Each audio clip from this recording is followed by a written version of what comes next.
ప్రియరక్షకుడైన యేసుక్రీస్తు వారి శ్రేష్టమైన నామంలో ఈ తణుకు గ్రామ ప్రజలైన మీ అందరికీ శుభాలు, దేవుని యొక్క నామంలో సమాధానాలు ప్రకటిస్తూ ఉన్నామండి. ఇప్పుడు మేము ప్రకటించే మాటలు దేవుని యొక్క మాటలు. అవునండి, మాట ఎంత శక్తి కలిగిందనంటే నేను బైబిల్ గ్రంథంలో నుండి ఒక మాటలో మీకు తెలియజేస్తాను. ఏంటనంటే ఇంచుమించు నేటికి 4000 సంవత్సరాల క్రితం ఒక జనాంగం, ఆ జనాంగం ఇప్పుడు ఏంటంటే ఇస్రాయేల్ అని దేశం ఉంది కదండి. ఆ ప్రజలు ఒక ప్రజగా, ఒక జనాంగంగా ఉన్నప్పుడు వారు ఎక్కడున్నారని అంటే 4000 సంవత్సరాల క్రితం వారు ఐగుప్తు దేశంలో బానిసలుగా ఉన్నారు. వారు బానిసలుగా అక్కడికి వెళ్ళలేదు, కానీ అక్కడికి ఒక అతిథుల్లాగా వెళ్ళారు. అయితే కొన్ని రోజులకు ఆ దేశ ప్రజలందరూ వారిని ఒక బానిసలుగా మార్చుకుని వారి చేత వెట్టి పనులు చేయించుకుంటూ వారిని ఎంతో ఇబ్బంది పెడుతున్నారు. వారి బాధ ఎంత ఘోరంగా ఉందనంటే వారి బాధ చేత మూలుగుతున్న మూలుగులు, వారు పెడుతున్న మొర ఎవరి దగ్గరికి చేరిందనంటే సాక్షాత్తు భూమిని ఆకాశాన్ని సృష్టించిన దేవుని వద్దకు వారి మొర చేరినప్పుడు ఆ దేవుడు ఏం చేశాడనంటే వారిని రక్షించడానికి దిగివచ్చాడు అని రాయబడిందండి. ఆ సాక్షాత్తు భూమిని ఆకాశాన్ని నరులందరినీ ఈ లోకంలోని సమస్తాన్ని సృష్టించిన సృష్టికర్తే వారి మూలుగుని, వారి మొర్రని విని వారిని రక్షించడానికి దిగొచ్చాడంటే దిగివచ్చి ఆయన ఏం చేశాడనంటే వారికి కలిగిన బాధలన్నిటిలో నుండి విడిపించి వారిని ఎక్కడికి నడిపించాడనంటే పాలు తేనెలు ప్రవహించే దేశంలోనికి వారిని నడిపించాడండి. పాలు తేనె ప్రవహించే దేశం అంటే ఏంటంటే సర్వ సమృద్ధి అన్నమాట. అక్కడ వాళ్ళు ఆ ఐగుప్తు దేశంలో బానిసలుగా ఉన్నప్పుడు ఎన్నో కొరతలు అనుభవిస్తున్నారు. వాళ్ళకి ఎప్పుడు దుఃఖం తప్ప మనసారా నవ్వుకునే పరిస్థితి ఏనాడు కూడా లేదు. ఏనాడు కూడా వారికి దుఃఖం తప్ప మనసారా 10 మంది కూర్చుని సంతోషించే ఆ పరిస్థితులు లేవు. వారు కష్టపడేవారు, కానీ వారికి తినడానికి భోజనం కూడా సరిగ్గా ఉండేది కాదు. ఎంతసేపు కష్టపడటమే.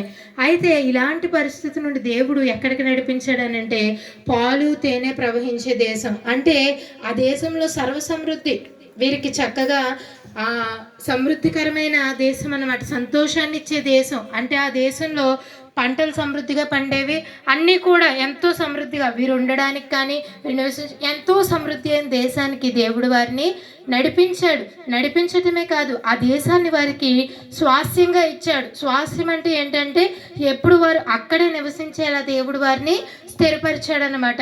ఈ రోజుల్లో మనకు కూడా చాలా కలవరాలు ఉంటాయి. ఈ లోకంలో మనం జీవించినంత కాలం ఎన్నో బాధలు ఉంటాయి, కలవరాలు ఉంటాయి, కష్ట నష్టాలు ఎన్నో ఉంటాయి. ఇలాంటి పరిస్థితుల్లో మీరున్న చోటనే మీరు కనుక యేసుక్రీస్తు ప్రభువారిని, భూమిని ఆకాశాన్ని సృష్టించిన సృష్టికర్త అయిన యేసుక్రీస్తు ప్రభువారిని కనుక మీరు వేడుకున్నట్లయితే ఆయన కూడా మిమ్మల్ని ఈ కష్టం లేని, దుఃఖం లేని, బాధ లేని దేశానికి మిమ్మల్ని ఆయన తీసుకుని వెళ్తారు. ఎందుకు ఆయన తీసుకెళ్ళగలరు అనంటే, ఎందుకు ఆయనకే మనం ప్రార్థన చేయాలి అనంటే ఆనాడు ఆ ఇశ్రాయేలు మొర్ర విన్న దేవుడు ఎలాగైతే దిగివచ్చాడో ఈరోజు పాపముల చేత, అపరాధముల చేత మనందరం చచ్చిన స్థితిలో ఉన్నాం. మనందరికీ పరలోకం వెళ్ళాలనే ఆశ ఉంది, కానీ పరలోకానికి వెళ్ళగలిగిన స్థితి మనలో లేదు. ఎందుకనంటే మనం పాపంతో నిండి ఉన్నాం, మనం అపరాధాలతో నిండి ఉన్నాం.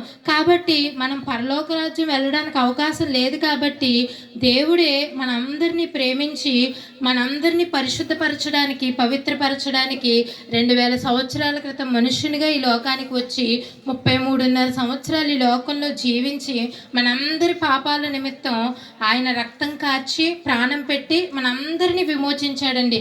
ఆయన అంటున్నాడు కదా, నా నామమందు విశ్వాసం ఉంచండి అని దేవుడు చెప్తూ ఉన్నాడండి. ఆయన నామమందు విశ్వాసం ఉంచితే ఈ లోకంలో మీకు ఏ కష్టం కలిగినా, ఎలాంటి పరిస్థితులు గుండా మీరు వెళ్ళినా, ఎలాంటి ఇరుకు ఇబ్బంది మీకు కలిగినా వాటన్నిటి నుండి దేవుడు విడిపిస్తాడు.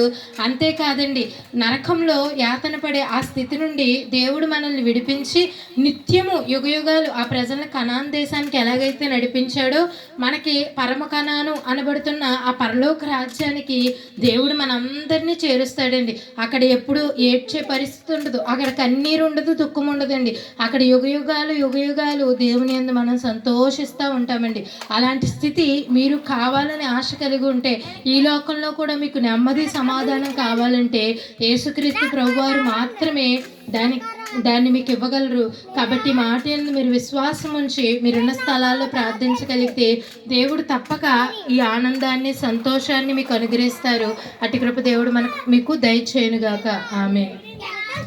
మహాపరిశుద్ధుడు అయిన తండ్రి, మహోన్నతుడా, సర్వోన్నతుడా, సర్వశక్తిమంతుడా, మీ ఘనమైన నామానికి స్తోత్రాలు నాయన, స్తుతులు, వందనాలు నాయన. ఈ ప్రాంతానికి మరొకసారి ఈ ప్రాంతాన్ని ప్రేమించి నీ పిల్లలుగా అనేక మందిని తీసుకొని వచ్చి నీ వాక్యం ప్రకటించడానికి ఇచ్చిన కృపాధన్యతను బట్టి మీ కృతజ్ఞతా స్తోత్రాలు నాయన. నిజమే నాయన, ఇశ్రాయేలు ప్రజలు నా ప్రభు ఐగుప్తు దేశపు యొక్క బానిసత్వములో నుండి నీ కృపను అనుగ్రహించిన ఆయన ప్రభు విమోచించి విడిపించిన నాయన విమోచక రక్షణకర్త నీ స్తోత్రాలు. అలాగే నాయన పాప బంధకాల్లో నాయన ప్రభు బంధించబడి పాపముల చేతను అపరాధముల చేతను నాయన చచ్చిన వారై ఉండగా ప్రభా అనేక నాయన ప్రభా శాపముల చేతను నాయన ప్రభా అనేక నా తండ్రి ప్రభా పాపముల చేతను బంధింపబడి ఉన్న వారిని విడిపించే విమోచక నీ స్తోత్రాలు ప్రభా. ప్రభా ఈ యొక్క నాయన ప్రభా నీ స్తోత్రాలు నాయన. ప్రాంతపు ప్రజలను కూడా మీరు దర్శించండి. ఆనాడు ఇశ్రాయేలు ప్రజలను ఏ రీతిగా రక్షించుకున్నావో నా తండ్రి నీ స్తోత్రాలు. ఆ పాలు తేనెలు ప్రవహించే దేశానికి ఏ రీతిగా నా ప్రభా నీ ప్రజలను తోలుకొని వచ్చావో తండ్రి. అలాగే ప్రభా పాపము బంధకము నుండి ప్రజలను విడిపించి నాయన ప్రభా నాయన పాపము నుంచి విడిపించే విమోచకుడు మీరని గుర్తెరిగినట్లుగా ప్రతి ఒక్క హృదయంలో మీ మాటలు ఫలించినట్లుగా సహాయం చేయండి.